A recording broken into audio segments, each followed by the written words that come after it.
Друзья, я вас всех приветствую на канале Энергия Таро, где сегодня на картах Таро мы разберем тему, интересующую каждого второго человека, так или иначе сталкивающегося с религией и церковью. Действительно ли на свете есть чудеса, исходящие от икон? И если да, то кто помогает людям? Святые, сам Бог или кто-то другой? И чем чреваты эти мольбы? Забирают ли у человека что-то взамен выполненной просьбе? Можно ли на самом деле прикасаться к мощам святых и какую энергию они несут в себе для человека? Кто скрывается под образами великомучеников на самом деле? И какую главную истинную суть несут в себе мощи и иконы? Меня зовут Сабина, я таролог и рунолог с опытом более 12 лет, детский психотерапевт. Помогаю разобраться в запутанных ситуациях, жизненных вопросах с помощью карт Таро. Благодаря Таро-расследованиям открываю глаза на многие загадочные и необъяснимые вещи. Связаться со мной для личного расклада, обряда или обучения картам Таро вы можете, написав мне в личку, указанную на экране или под видео. Кстати, если вам интересны еще больше разборов и острых тем, которые я не всегда могу выкладывать на YouTube, у меня есть для вас кое-что полезное и интересное. На моем закрытом канале на Бусти я выкладываю шокирующие расклады про политических деятелей, таких как Сергей Фургал и Владимир Путин, социальные темы о взрывах жилых домов, кто стоит за конфликтом на Украине, действительно ли умер Пригожин и существует ли СПИД, и кто завозит в нашу страну мигрантов, и еще много интересных и полезных тем. Все эти материалы доступны по подписке всего за 399 рублей в месяц. Подписывайтесь и наслаждайтесь материалами, которых нет на YouTube. А для тех, кому неудобен Бусти, есть закрытый телеграм-канал, где все те же видео, что и на Бусти, и подписка стоит также. Переходите по ссылке в мой личный мессенджер, чтобы попасть в закрытый телеграм.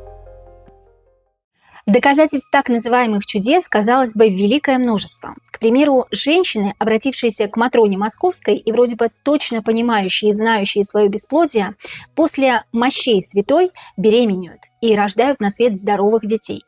Башмачки святителя Спиридона Тремифунского меняют 2 раза в год, потому что обувь изнашивается, стаптывается от того, что святой ходит по земле, помогая бедным и страждущим людям.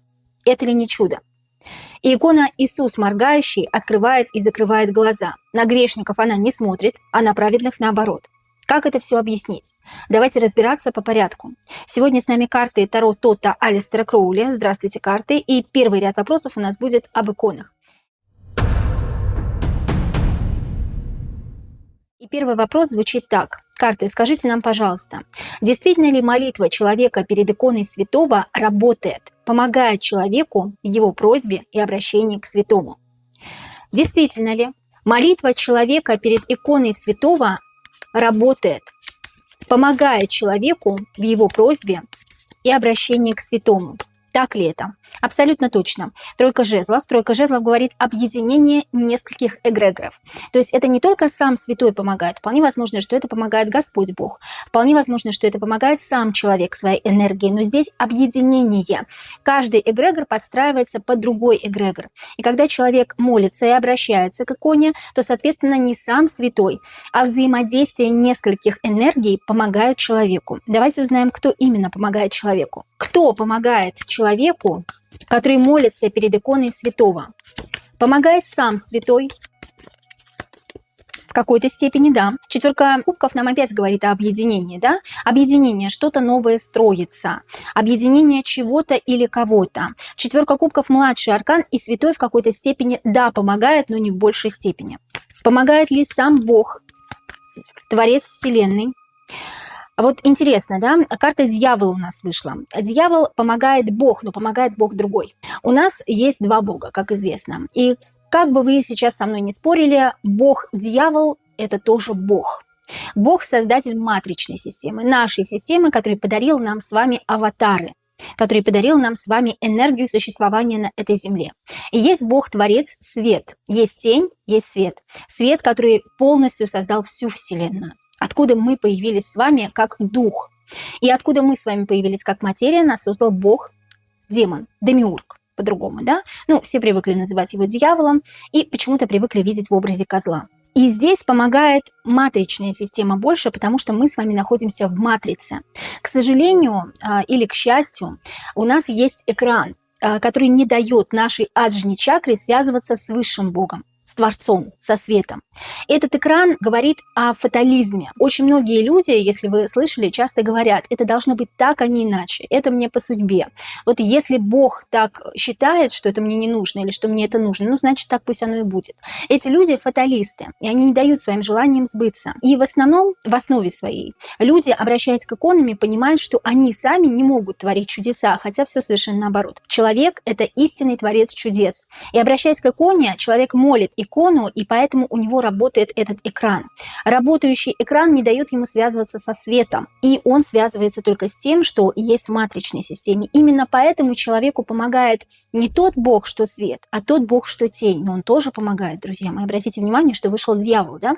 Сам человек своей энергией помогает ли сам себе, когда молится святому на икону? Сам человек помогает ли себе? Однозначно. И вышел, что интересно, человек. Королева жезлов. Королева жезлов – это человечество, человек, какой-то человек, отдельно взятый, а жезлы – это цель. Я имею цель, у меня есть желание, я пришла к иконе, чтобы помолиться и чтобы о чем-то попросить, и, соответственно, я этой цели добьюсь, потому что я считаю, что мне кто-то помогает, но на самом деле в большей степени я помогаю себе сам. И вот этот экран не дает достучаться до света, до Творца, но дает достучаться до матричной системы, и до Творца этой матричной системы, потому что дьявол тоже Бог, друзья мои. Ну вот как-то так вышло, да? Если вы хоть раз открывали Кабалу и изучали Кабалу, смотрели, что это такое, то я думаю, что вы понимаете, что есть два Творца, это Творец Вселенной и Творец нашей матричной системы. Поехали дальше. Жесты руками святых на иконах. Они очень похожи на мудры в буддизме. Это символичное ритуальное расположение рук. Являются ли жесты руками святых на православных иконах мудрыми, которые используются в буддизме? Являются ли жесты руками святых на православных иконах мудрыми, которые используются в буддизме, да или нет? Однозначно. 13-й старший аркан смерть. Очень интересен здесь этот аркан именно в ответе на этот вопрос. Почему? Потому что смерть нам говорит, что когда-то это было по правилам любой религии. То есть вот эти жесты руками, это не только буддисты используют, а когда-то использовали вообще все, все человечество. И не было человечества раньше разделено на религии, на сословия, на страны. У всех был один и тот же язык. Так вот, 13-й старший аркан смерть говорит о трансформации. Когда-то это было общечеловеческим, и не было религий отдельно взятых. Был один Бог, Творец Вселенной, был один Бог матричной системы. И вот 13-й старший аркан смерть говорит, что это есть во всех абсолютно религиях. И у католиков, и у буддистов, и у православной церкви. Это действительно мудрые, которые защищают, которые дают определенную энергию, определенный эгрегор выпускают, да? Но мы сейчас узнаем, насколько это хорошо или плохо для человека. Как влияют эти мудрые, которые изображены на иконах святых, как они влияют на человека, который молится на эту икону. Как эти мудрые влияют на человека, когда он молится на эту икону. Двойка мечей. Двойка мечей, здесь изображение перемирия или перемирия в душе. Да? Здесь посерединочке у нас цветок, лотос или просто цветок чистоты. И здесь перемирие в душе. Когда мы обращаемся к иконе, мы так или иначе чувствуем какое-то умиротворение внутри. И вот эти мудрые жесты руками дают нам успокоиться на какое-то время, на мгновение, на чуть-чуть. Дают умиротворение нам с вами. Карта 20-го старшего аркана «Страшный суд» или здесь обозначение времени. Мы не замечаем, как время идет, мы не замечаем, как время течет. Или у нас забирают какой-то эгрегор и отдают нам свой. Здесь, обращаясь к иконам с обозначением пальцами мудр в буддизме, да, ну, мы выяснили то, что это не только в буддизме есть, но и в любых других религиях, мы останавливаем время. В каком плане? В том плане, что мы замедляемся, мы успокаиваемся, мы отдаем свой определенный негативный эгрегор, с которым мы обращаемся к иконам, а он дает нам свой позитивный. То есть все же в иконах есть что-то и позитивное, и негативное. Да? Я не могу сказать точно, абсолютно, что икона – это что-то позитивное или что-то негативное. Нет. Здесь обмен энергиями. Вот давайте так, обмен энергиями позитивного, негативного. И это существует уже очень давно из единственной тогда существовавшей религии, как иудаизм, друзья мои. Потому что книга Тота, она была самая первая, да? Это книга Тота, из которой потом вышла Тора, иудейская книга. Мироточение икон. Очень интересный вопрос, который задавали мои подписчики. Мироточение икон – это чудо? Или этому есть научное объяснение? Мироточение икон – это не чудо, и этому есть абсолютно научное объяснение. Скорее, это не чудо и не научное объяснение, это магия, да? Давайте возьмем старший аркан Луна, как главный аркан, который нам здесь выпал. Принцесса кубков не считается, потому что принцесса кубков – это человек. Сделанное человеком. Что может быть сделанное человеком? Ну, конечно, не чудо. Сделанное человеком может быть магия. И у нас здесь выпал старший аркан Луна, 18-й. Гипноз, магия, чтобы все поверили, что так, а не иначе. И это скорее магия, а здесь Луна подразумевает черную магию. Да? Магия, чтобы люди поверили. Здесь принцесса кубков – олицетворение человека. Кубки – эмоции, чтобы люди эмоционировали, чтобы люди увидели мироточение икон и поняли, что это чудо. Это не совсем чудо Божье, это чудо, можно так назвать, которое идет от человека. Темная магия, темный вид искусства, колдовство, давайте это так называть. Научного объяснения этому тоже нет, я бы не сказала, это все-таки именно колдовство. Друзья мои, и теперь по поводу хранения дома икон. Является ли для человека благом хранение дома икон? Или это несет в себе негативную энергию? Хранение дома икон, является ли это для человека благом? Или несет в себе негативную энергию? Вот так вот перевернулись у меня карты. Давайте посмотрим. Давайте так рассказываю, да? Несет ли в себе благо иконы, которые хранятся у нас дома, которые стоят у нас дома, на которые мы не молимся каждый день, да, которые просто хранятся у нас на определенной полочке. Принцесса кубков вышла. Принцесса – это человек, олицетворение человечества, потому что карта двора. Кубки – это эмоции. Не нужно чересчур эмоционировать и возводить на пьедестал. Не нужно заниматься идолопоклонством. И тогда будет благо, да? Благо для нас, если мы чувствуем в сердце любовь к Богу, к Всевышнему, если мы верим, что в иконах поселилась вот эта божественная энергия. Это для нас благо, потому что сам человек, имея огромную силу внутри, но даже не подразумевая о том, какая у него сила есть внутри, он цепляет вот этот определенный позитивный или негативный эгрегор, и если он верит в то, что в иконах какое-то благо есть, то значит это для него работает, да? Но если он не молится на них день и ночь, да? Если негативная какая-то энергия, карта Солнца – это карта просвещения, карта человека, имеющего критическое мышление. И, как я уже говорила, если человек считает, что это благо, но не занимается идолопоклонством, тогда это для него благо. А карта мага говорит о том, что это становится настоящей магией, в том числе и черной, если человек начинает поклоняться определенному божеству, святому. Шестерка мечей здесь место алтаря, место идолопоклонства, куда человек приходит к своему идолу, к Богу, к святому, не суть важно, да, и поклоняется ему день и ночь. Мы не должны никому поклоняться, друзья мои. Мы должны любить себя, уважать своих родных и близких, и любить людей вокруг. Но мы не должны никому поклоняться. Можно прислушиваться, но не нужно слушаться того, кого мы даже не слышим и не можем увидеть, да? Здесь вот об этом речь идет. И если для вас это благо, что у вас иконы стоят в доме, абсолютно нормально. Держите их дома спокойно. Но не нужно вот день и ночь ходить к ним и постоянно молиться, да? Особенно просить постоянно. Вот этим не нужно заниматься. Вот об этом здесь говорят карты. Истинное предназначение икон. Что в себе несут? Друзья мои, если вам интересна эта тема, прямо сейчас, пожалуйста, поставьте лайк, подпишитесь на мой канал и оставьте небольшой комментарий под этим роликом. Это помогает алгоритмам YouTube продвигать подобные видео, а мне делать больше таких раскладов для вас. Для вас это всего один клик, а для меня огромная поддержка. Спасибо. Итак, истинное предназначение икон. Что они в себе несут? Мы понимаем, что нет ничего плохого и хорошего на свете. Все всегда где-то посерединке.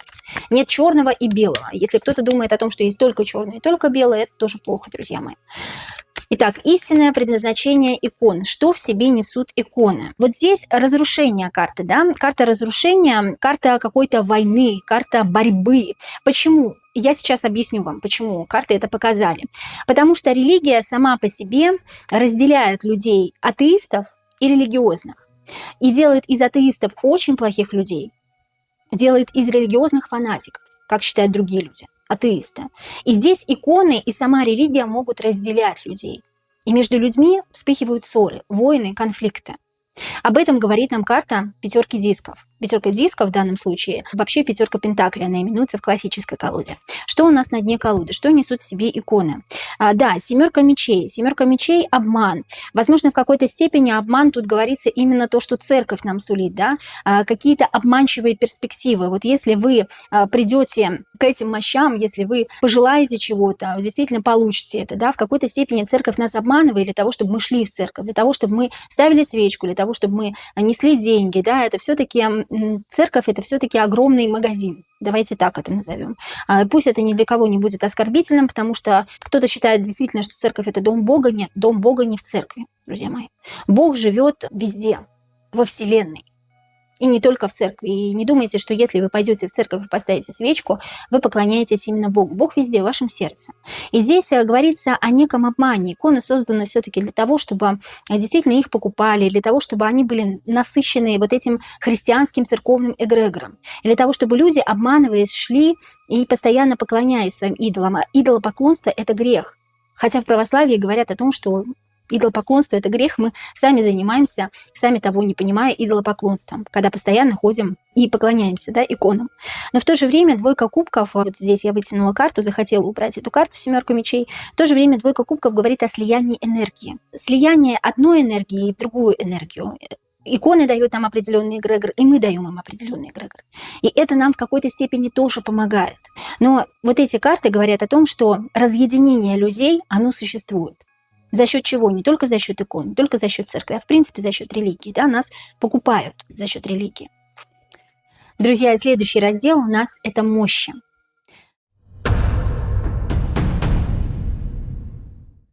Вообще, что такое мощи? Это действительно тела святых людей, нетленные тела. Что такое мощи? Карты, скажите нам, пожалуйста, правду. Это действительно нетленные тела святых людей. Да или нет? Абсолютно точно, да. Карта сила. Карта сила еще говорит о том, что оставлять силой на этой земле нетленное тело, а душа не может переродиться. Это очень плохо, да? Человек хочет уйти от ответственности, человек хочет переродиться, человек хочет стать другим человеком, потому что есть у нас такой эффект, друзья мои, как перерождение, если это можно так назвать, да, реинкарнация по-другому. И здесь человек хочет реинкарнироваться, но не может, потому что его тело находится здесь, хотя он давно уже должен уйти вот туда, понимаете? Вот здесь эта карта показывает, да, у нас сила не отпускает его физическая и ментальная сила тех людей, которые приходят к определенному эгрегору, к мощам и постоянно трогают его, целуют его и что-то просят у него, да? Да, действительно, имеет место быть вот такое чудо, как нетленное тело. Это действительно правда. Я до этого расклада выкладывала карты и действительно поняла, что есть такое чудо, как мощь, нетленное тело святого человека. Его ничем не обмазывают, ни в коем случае. Это действительно тело святого человека, который не может покинуть этот мир. То есть душа не может покинуть этот мир. И очень сильно мучается. Ну, давайте зададим вопрос, да? Мучается ли святой, к мощам которого постоянно обращаются, прикасаются и не дают переродиться, да или нет? Ему очень плохо, да? Семерка дисков у нас. Очень плохо, я не могу уйти в небытие. Я не могу уйти отсюда. Что у нас на дне колоды? На дне колоды у нас королева кубков. Королева кубков говорит о том, что я хочу помочь очень многим людям и хочу очень многим людям дать ресурсы. Действительно, кому-то очень сильно помогаю. Я не могу не помочь страждущим, потому что я действительно некогда был святым человеком на земле, да? Живым человеком. И в посмертии я хотела бы помочь людям, но тем не менее мне очень плохо и тяжело. Мне досадно то, что я не могу покинуть эту землю и не могу переродиться. Вы все можете, а я не могу. И меня очень долго еще будут держать здесь. Что у нас после королевы кубков? Ну, конечно, 21-й Старший Аркан Мир. 21-й Старший Аркан Мир – это конец мира. 21-й Старший Аркан Мир – конец меня. Меня не пускают в перерождение. Не существует для меня реинкарнации. 21-й Старший Аркан Мир – это тот, кого удерживают. Следующий вопрос. Истинная цель использования церковью мощей. Какую истинную цель преследует церковь в использовании мощей святых людей? Истинная цель. Второй старший аркан Верховной Жрицы, друзья мои, это магия, да? Магия, путешествие в параллельные миры. А всегда, когда мы видим Верховную Жрицу, неважно, это классическая колода Райдера Уэйта, тем более классическая колода, да, где две колонны Яхин и Буас у нас обозначены, и где проход в третий мир существует, неважно, это колода Алистера Кроули или любая другая колода, Верховная Жрица всегда обозначает магию, интуицию, переход в другой мир. Жрица – это проводник в другой мир. катализатор того, что человек проникает в другой мир, в третий мир, мир духов и богов, понимаете, для того, чтобы проникнуть в третий мир. Какие-то обряды совершаются с мощами святых людей в церкви. Что у нас на дне колоды? На дне колоды, ну, конечно, у нас тройка мечей. Тройка мечей – это обман, тройка мечей – это предательство. На самом деле сделано это вовсе не для людей, да, а сделано это в большей степени для тех, кто как раз занимается темным видом искусства или колдовством. И тройка мечей – это предать кого-то. Предают самого святого человека, его мощи. Предают и используют эти мощи для того, чтобы перейти в другой мир. Это некротика чистая, да.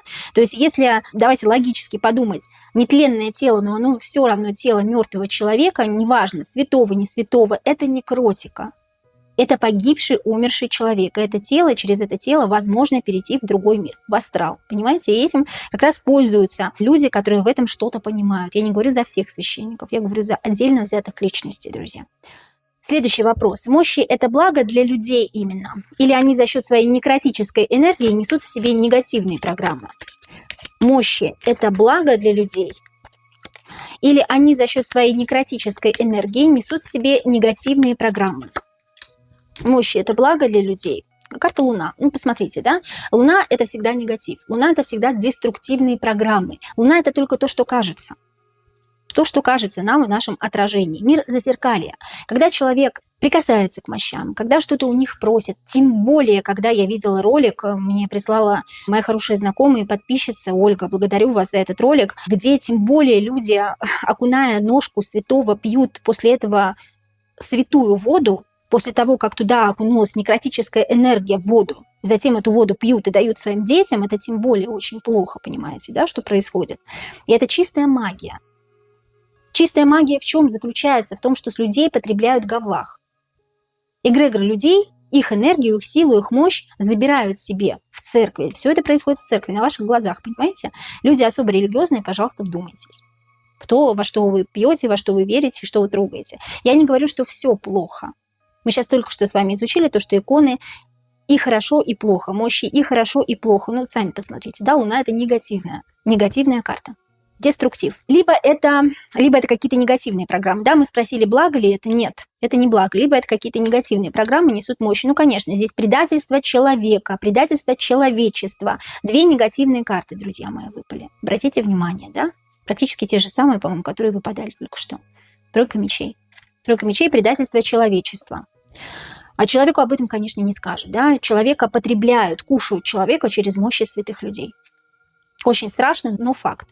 А я уже говорила на своем курсе, у меня, кстати, есть классический курс Райдер Уэйта, друзья мои, где мы изучаем Кабалу, где мы изучаем сами карты Таро. Я говорила о том, что в церкви гораздо больше происходит ритуалов, скажем так, да, темных ритуалов в том числе, которые вы видите вот здесь. Вот, да, карты Таро церковь считает источником зла, но на самом деле это все просто ширма, чтобы прикрыть самих себя. Возможно, это плохо сейчас, то, что я говорю, да, но тем не менее, вы должны об этом знать. Следующий раздел у нас святые. Разберем самых популярных святых и особенно интересующие вопросы моих подписчиков.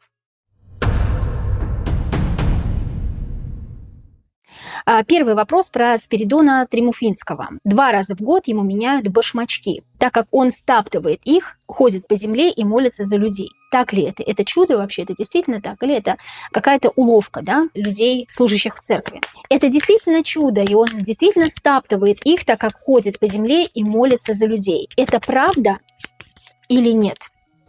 Это правда. Как ни странно, чудо действительно есть, оно существует. И я в эти чудеса тоже верю и говорю, что нет ничего истинно плохого, нет ничего истинно хорошего, да, все где-то посерединке. И шанс говорит нам не только о шансе, да, вот туз Пентаклей говорит нам не только о шансе, который дается людям, но еще о том, что вот Спиридон Тримуфинский действительно молится за людей, он дает им какой-то шанс, он дает им какие-то открытия, это проход куда-то. Вот здесь вот туз Пентаклей – это проход куда-то. Но я подозреваю, что вот этот проход куда-то, туз Пентаклей, Спиридон Тримуфинский не сам ходит, а его заставляют Спиридона Тримуфинского ходить. Заставляют, я имею в виду с помощью ритуалов определенных, да, заставляют его это делать. Определенно. Карта Иерофант – это карта священника, священнослужителя. Вот посмотрите, какие у нас карты интересные выходят. Да? Заставляют ли Спиридона ходить по земле и молиться за людей? Да, Спиридон вполне возможно при жизни был действительно хорошим человеком, и сейчас это хороший дух, осознанный, древний, но его не отпускают. А, соответственно, если его не отпускают с помощью определенных ритуалов, мы только что спрашивали, для чего мощи церкви, с помощью определенных ритуалов его заставляют выходить вот в этот астрал. Да? Это как путь куда-то в астрал заставляет кто? Заставляет Иерофант. Но вот специально не вытянешь просто эти карты. Друзья, вот посмотрите, да, что выходит. Спиридон Тремуфицкий действительно ранее живущий человек, но мы уже понимаем, что да, Спиридон Тремуфицкий действительно ранее живущий человек на Земле. Да, и, кстати говоря, вот шестерка мечей здесь говорит о том, что поклонение было какое-то. Или он поклонялся, и он был человеком, который был особо религиозен, поклонялся кому-то, да, или ходил постоянно и часто в церковь. Либо здесь говорится о том, что ему при жизни поклонялись, считали его святым человеком. Что у нас на дне колоды? На дне колоды королева дисков. Королева и вообще в целом карты двора – это карты человека, поэтому человек ранее существовал. Человек был очень ресурсным, несмотря на то, что здесь женщина изображена, не суть важно, да, это ресурсный человек, которому молятся, либо который молится за других людей при жизни. Поэтому человек действительно существовал. Можно ли его возвести к рангу святых? Можно, потому что он дарил много энергии людям. Но сейчас его не отпускают, как и любых других святых, которых действительно почитают сейчас и которым молятся. Следующий вопрос про Николая Чудотворца, друзья. Существовал ли на самом деле Николай Чудотворец? Существовал ли на самом деле на свете такой человек, как Николай Чудотворец? Да или нет? Абсолютно точно да. 20-й старший аркан, страшный суд или время. Это положительная карта. Хорошо, а был ли он хорошим и добрым человеком? Был ли Николай Чудотворец хорошим и добрым человеком? У меня переворачиваются карты. Был ли Николай Чудотворец хорошим и добрым человеком? Человек, собственно говоря, да, королева дисков, человек, который имеет большой ресурс, человек-предатель, тройка мечей. Вот здесь про хорошего человека могу поспорить. Я уже говорила в одном из своих раскладов, 2 года назад мы его делали на Новый год, и про Новый год, всю правду про Новый год, и мы говорили там о том, что Николай Чудотворец является прототипом Деда Мороза или Санта-Клауса. А Дед Мороз и Санта-Клаус раньше ходили по домам и забирали себе непослушных детей, соответственно, их родителям не возвращали, а убивали. Да? Вот так вот интересно. И второй старший аркан Верховная Жрица говорит о том, что совершалась некая магия.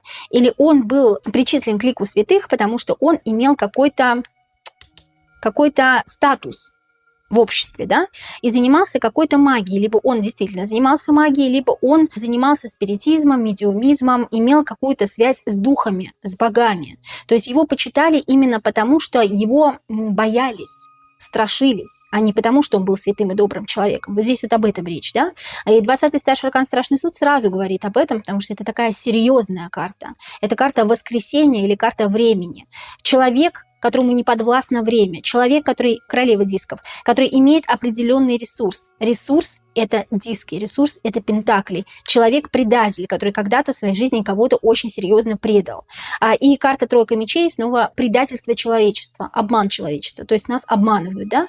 И человек вовсе не святой, его приравняли к лику святых, потому что он был очень значим в обществе. Его боялись, его страшились. Я говорила об этом уже в своем раскладе. Про Николая Чудотворца это уже было известно мне до этого расклада. Существовала ли на самом деле Матрона Московская? Если вы мне сейчас напишите в комментариях, что Николай Чудотворец вам не раз помог, друзья мои, помогают, еще раз говорю, не сами святые, ваша энергия, ваш ресурс и Демиург, который создал эту матрицу. И, естественно, он будет помогать, потому что ему нужен этот гавах, ему нужно потребление вашей положительной, отрицательной энергии, не суть важно. Нет чего-то истинно плохого, истинно хорошего в иконах. Все где-то посерединке. И неважно, какой святой изображен на иконе. Существовала ли на самом деле Матрона Московская? Абсолютно точно. И эгрегор у нее не очень хороший. Это карта дьявола. Женщина была очень жесткая. И женщина была с большим количеством сексуальной энергии в плохом смысле этого слова. Здесь карта дьявола может обозначать еще какие-то привязки. Карта дьявола может также говорить о приворотах, которые вполне возможно могли совершаться ею, или она могла помогать с приворотами молодым девушкам. Здесь вот об этом речь, потому что здесь изображение полового органа, да, у нас идет на карте. Абсолютно точно женщина существовала. Какую энергию в себе несет, мы видим, какую энергию в себе несет, но давайте спросим. Какую энергию в себе несут мощи Матроны Московской? Давайте так. Какую энергию в себе несут мощи Матроны Московской? У меня переворачиваются просто две карты. И здесь ничего положительного я не вижу. Да? Здесь это истинно отрицательные карты у нас. 13-й старший аркан смерти – это трансформация жизни человека, который обращается к Матроне Московской не в лучшую сторону. Вполне возможно, что сначала она дает, но затем обязательно отнимает. 5 мечей.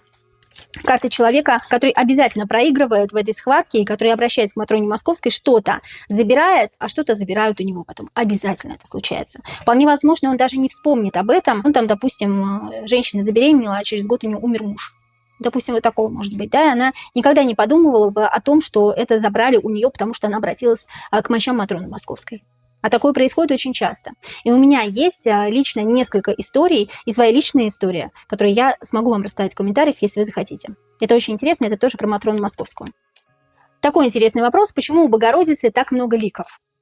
Сейчас насчитывается около 700, но цифра с каждым разом все увеличивается. Почему именно у Богородицы так много ликов? Почему у Богородицы так много ликов? Карта двойка пентаклей. Двойка пентаклей – это карта перемирия или соединения инь и ян. Интересно.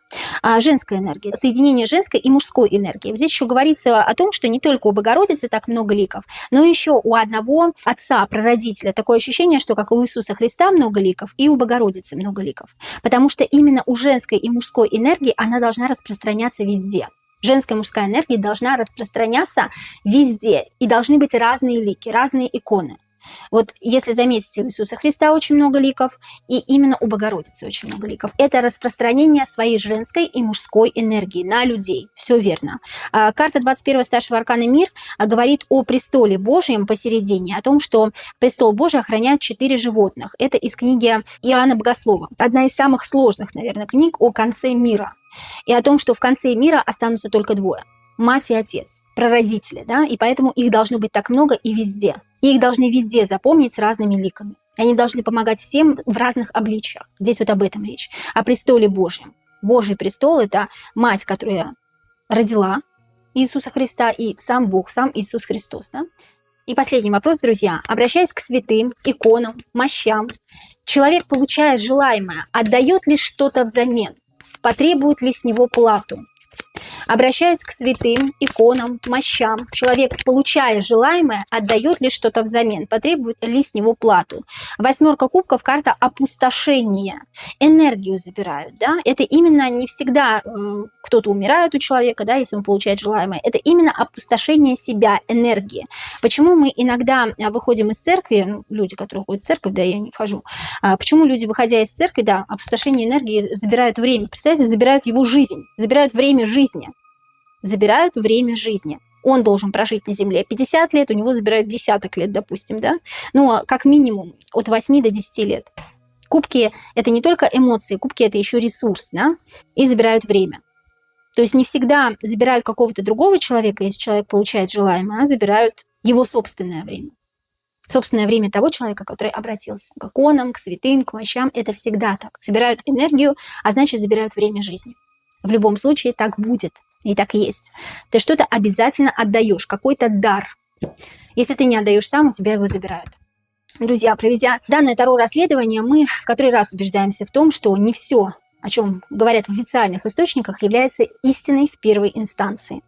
Вы также знаете о том, что не все можно публиковать на YouTube-канале. У нас остался целый ряд интересных вопросов о иконах, святых, ответы на которые я публикую в своем Телеграм-канале. Там же, в Телеграм-канале, мы общаемся с нашими подписчиками, обсуждаем насущные темы, фильмы, где замаскированы конспирологические смыслы, и отвечаем на вопросы по тем темам, которых не публикуем на YouTube-канале. Подписывайтесь, ставьте лайк этому видео прямо сейчас. Подписывайтесь на наш Телеграм-канал и на YouTube. Очень важная информация, если вам тяжело смотреть видео на YouTube по причине его блокировки, у нас в нашем Телеграм-канале есть видео, которые мы не выкладываем на YouTube. Те же самые видео, то же самое видео, которое вы сейчас смотрите, которое вы можете посмотреть прямо в Телеграм-канале для вашего удобства, друзья. Поэтому заходите, подписывайтесь на Телеграм-канал, и вас ждет еще много загадочных тем, ответы на которые можно получить с помощью карт Таро. Я вас очень люблю, и до новых встреч!